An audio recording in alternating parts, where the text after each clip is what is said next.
Good morning प्यारे बच्चों, एक बार फिर से आपका स्वागत है। और आज हम करेंगे अपनी डीओई की वर्कशीट 30 जो आपके पाठ जय प्रक्रम से ली गई है। और बच्चे आज हम पढ़ेंगे उत्सर्जन। उत्सर्जन क्या होता है? मानव शरीर में से जब अपशिष्ट पदार्थों का निष्कासन, मानव शरीर क्या कोई भी जो सजीव होता है उसके शरीर से अपशिष्ट पदार्थों का निष्कासन, अपशिष्ट पदार्थों को निकालना, ठीक है। वर्ज्य मतलब अपशिष्ट पदार्थ, ठीक है, जो पदार्थ हमें नहीं चाहिए, जो हमारी बॉडी के लिए ज़रूरी नहीं है, नुकसानदायक है, उन पदार्थों का शरीर से निष्कासन क्या कहलाता है? उत्सर्जन, ठीक है। तो किसी भी जीवित शरीर के अंदर बहुत सारी रासायनिक अभिक्रियाएं होती रहती हैं, ये तो हमें पता ही है, जैसे श्वसन, पाचन, ये सब रासायनिक अभिक्रियाएं होती है ना इसमें, जिसके कारण विभिन्न प्रकार के वर्ज्य पदार्थ मतलब जिनकी हमारे शरीर को कोई ज़रूरत नहीं है, ठीक है, वह बनते रहते हैं। और जीवित शरीर के लिए उन वर्ज्य पदार्थों का निष्कासन आवश्यक हो जाता है और उस प्रक्रिया को हम क्या कहते हैं? उत्सर्जन। एक कोशिकीय और बहुकोशिकीय जीवों में श्वसन जंतु, बेटा ये श्वसन उत्सर्जन होगा। ये विभिन्न जंतु उत्सर्जन के लिए विभिन्न युक्तियों का इस्तेमाल करते हैं। जैसे एक कोशिकीय जीव क्या करते हैं? अपशिष्ट पदार्थों को शरीर की सतह से जल में विसरित कर देते हैं, ठीक है। यह सीधा सीधा एक कोशिकीय जीव सीधे सीधे जो अपशिष्ट पदार्थ होते हैं उनको जल में विसरित कर देते हैं। और बहुकोशिकीय जीवों में विशिष्ट अंग होते हैं जिनके द्वारा अपशिष्ट पदार्थों का निष्कासन किया जाता है।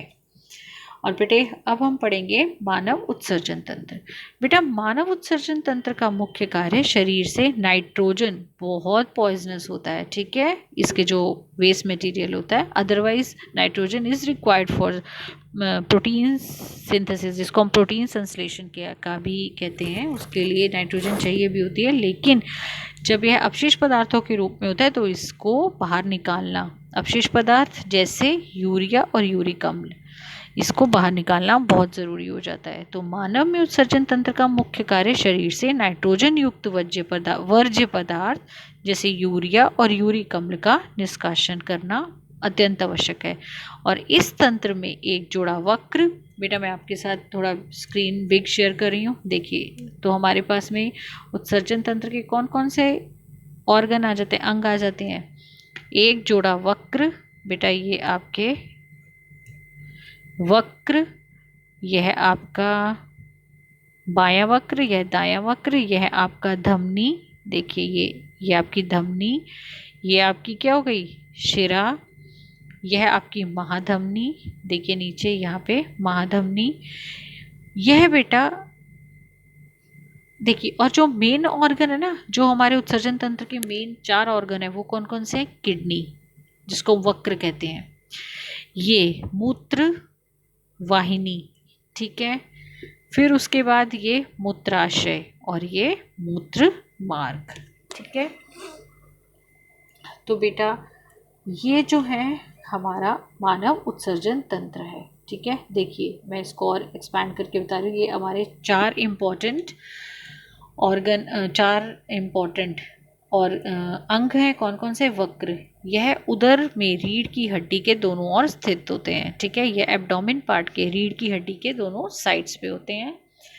मूत्रवाहिनी, यह वक्र में जो मूत्र निर्मित होता है उसको एक नलिका की तरह से होती है बेटा, और यह वक्र द्वारा जो मूत्र बनता है उसको कहाँ लेके जाती है? मूत्राशय तक।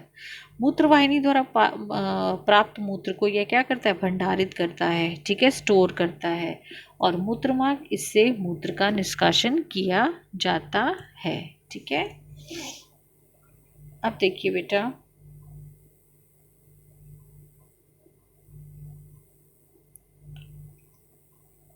हाँ जी, देखिए बच्चे, मानव उत्सर्जन तंत्र का मुख्य कार्य शरीर से नाइट्रोजन युक्त वर्ज्य पदार्थ जैसे यूरिया, यूरिक अम्ल का निष्कासन करना है। इस तंत्र में एक जोड़ा वक्र, जो मैंने अभी आपको बताया, एक जोड़ा वक्र, एक जोड़ा मूत्रवाहिनी, ये रहा आपका मूत्रवाहिनी, मूत्राशय, ये रहा आपका मूत्राशय और मूत्रमार्ग, यह इन्वॉल्व होते हैं बेटा मानव उत्सर्जन तंत्र में। जैसे यूरिया या यूरिक अम्ल को छान कर बाहर करना, मूत्र बनने का उद्देश्य रुधिर से वर्ज्य पदार्थों जैसे यूरिया और यूरिक अम्ल को छान कर बाहर करना है। मेनली हमें किसको बाहर करना होता है? यूरिया और यूरिक अम्ल को। मूत्र बनने का उद्देश्य रुधिर से वर्ज्य पदार्थों और यूरिया और यूरिक अम्ल को छानकर बाहर करना है। ये वर्ज्य पदार्थ रुधिर से वक्र द्वारा निष्कासित होकर मूत्रवाहिनी द्वारा मूत्राशय में प्रवेश कर जाते हैं। बेटा यहाँ पे बनते हैं ये, और मूत्रवाहिनी से होते हुए कहाँ आ जाते हैं? मूत्राशय में आ जाते हैं, और मूत्र मार्ग द्वारा शरीर से बाहर निष्कासित कर दिए जाते हैं। ठीक है, उसके बाद आता है बेटा, उसके बाद आता है नेफ्रॉन, जिसको हम क्या कहते हैं हिंदी में? व्रकाणु। ठीक है, यह क्या काम करता है? यह फिल्ट्रेशन का काम करता है। यह मेन जो है फिल्ट्रेशन का काम करता है। और फिल्ट्रेशन में क्या करता है बच्चे? देखिए, ये इसका स्ट्रक्चर पहले आप समझ लीजिए। ये है हमारे पास बोमन संपुट, इसके अंदर ये कोशिका गुच्छ होता है बेटा, जो मेनली फिल्ट्रेशन करता है। यह वक्र धमनी, यह वक्र शिरा। ठीक है, उसके बाद बच्चे आती है ये हमारे पास में व्रकाणु का भाग, नलिकाकार भाग, जो जिसको हम ट्यूब, ये सारा बेटा व्रकाणु का नलिकाकार भाग, यह है लूप ऑफ हेनले, और यह संग्राहक वाहिका। ठीक है, अब देखिए इसके अंदर किस प्रकार से जो हमारा व्रकाणु के अंदर, जिसको हम नेफ्रॉन कहते हैं, इसके अंदर किस तरीके से हमारा मूत्र, किस तरीके से मूत्र बनता है। ठीक है, देखिए यह, और बेटा 1 नंबर का क्वेश्चन ये आता है कि वृक्क मतलब किडनी, वृक्क की संरचनात्मक और क्रियात्मक इकाई कौन सी है? उसको हम कहते हैं नेफ्रॉन, जिसको हम हिंदी में क्या कहेंगे? व्रकाणु। रुधिर कोशिकाओं द्वारा रुधिर अधिक दाब पर एक नलिका में गमन करता है, जिसे केशिका गुच्छ या ग्लोमेरुलस कहते हैं। बेटा रुधिर कोशिकाओं द्वारा रुधिर बहुत अधिक दाब के साथ ग्लोमेरुलस के थ्रू, केशिका गुच्छ के थ्रू आता है। कहाँ पे? सबोमेन संपुट में आता है। ठीक है, से आच्छादित करता है। वो यहाँ से क्या शुरू हो जाती है? फिल्ट्रेशन शुरू हो जाती है। ठीक है, नेक्स्ट देखिए बच्चे, मूत्र का निर्माण किस प्रकार होता है? मूत्र का निर्माण सबसे पहले अधिक दाब के अंतर्गत केशिका गुच्छ अति सूक्ष्म निस्यंदन द्वारा विलेय पदार्थों को बोमेन संपुट में धकेलता है। बेटा बहुत ज़्यादा प्रेशर के साथ में जो आपका रक्त होता है, ब्लड होता है, वह केशिका गुच्छ द्वारा अति सूक्ष्म निस्यंदन द्वारा, जो उसमें विलेय पदार्थ मिले होते हैं, जो भी वेस्ट मटेरियल उसके अंदर होता है, वह सब कुछ, उसको बोलेंगे फिल्ट्रेट, वो सब कुछ कहाँ धकेल दिया जाता है? बोमेन संपुट में। और क्योंकि वो बहुत अधिक दाब में होता है, इसलिए उसका निस्यंदन वहाँ से, अति सूक्ष्म कण जो होते हैं उनका निस्यंदन हो जाता है वहाँ पे। तब रुधिर नलिका द्वारा प्रवाहित होता है, जैसे, और फिर उसके बाद बच्चे चयनित पुनर्वशोषण होता है। उसमें आपका ग्लूकोज, एमिनो अम्ल, लवण और जल, इन सब का दोबारा से अवशोषण कर लिया जाता है। और जैसे जैसे मूत्र आगे नलिका में प्रवाहित होता है, वैसे वैसे बेटा उसमें से पोटेशियम, अमोनियम, आयन, ये सब कुछ कहाँ प्रवाहित होने लग जाते हैं? ब्लड में से निकल के कहाँ चले जाते हैं? आपके मूत्र में प्रवाहित हो जाते हैं। और बाद में सबसे लास्ट में बेटा जो संग्राहक वाहिका होती है, वह मूत्र को क्या कर लेती है? एकत्रित कर लेती है, और वहाँ से जल का पुनर्अवशोषण किया जाता है। जितना भी जल, एक्स्ट्रा जो भी वाटर होता है, एक्स्ट्रा जो जल होता है, उसका फिर से अवशोषण कर लिया जाता है। अब जो आपके पास रह जाता है संग्राहक वाहिनी में, वह क्या रह जाता है? केवल मूत्र, और उस मूत्र में यूरिया और यूरिक अम्ल अथवा वर्णक जो मूत्र को क्या प्रदान करते हैं? रंग भी प्रदान करते हैं, सिर्फ वो ही रह जाते हैं। ओके, उसके बाद आता है बेटा मूत्र का निष्कासन। मूत्र का निष्कासन मूत्र बनने के पश्चात वृक्क से मूत्रवाहिनी में प्रवेश करता है। मूत्रवाहिनी में जहाँ यह एक मूत्राशय तक, मूत्राशय में क्या होता है? भंडारण होता है बेटा।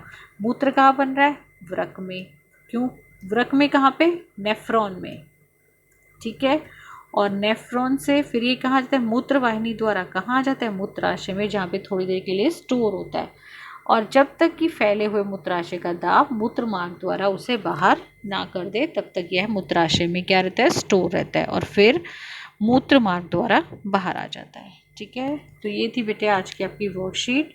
फटाफट से क्वेश्चन आंसर पे एक नज़र डालो। एक कोशिकीय जीव किस प्रकार उत्सर्जन की क्रिया करते हैं? तो बेटा ये रहा एक कोशिकीय जीव जल में विसरित, देख रहे हैं आप यहाँ पे जल में विसरित अपशिष्ट पदार्थों को जल में विसरित कर देते हैं। तो कौन सी प्रक्रिया द्वारा? विसरण प्रक्रिया द्वारा बाहर कर देते हैं। और बहुकोशिकीय जीवों में विशिष्ट अंग पाए जाते हैं। ठीक है, देखिए नेक्स्ट क्वेश्चन।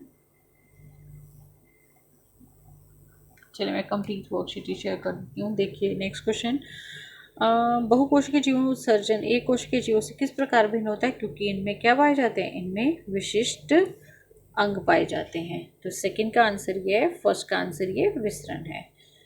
थर्ड देखिए, वृक्क का क्रियात्मक इकाई नेफ्रॉन। ठीक है, वृक्काणु भी कह सकते हैं, नेफ्रॉन भी कह सकते हैं।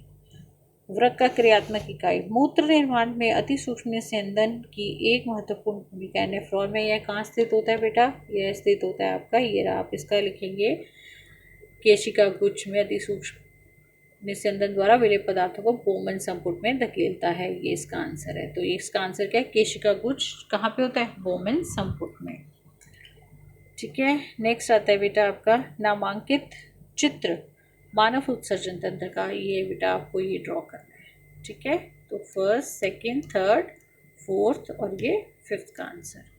तो ये थी बेटे आज की आपकी वर्कशीट।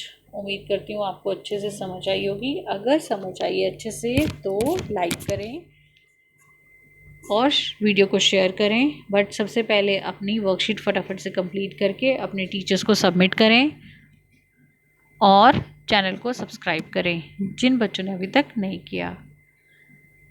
और पढ़ते रहिए अच्छे से। Take care, bye bye students.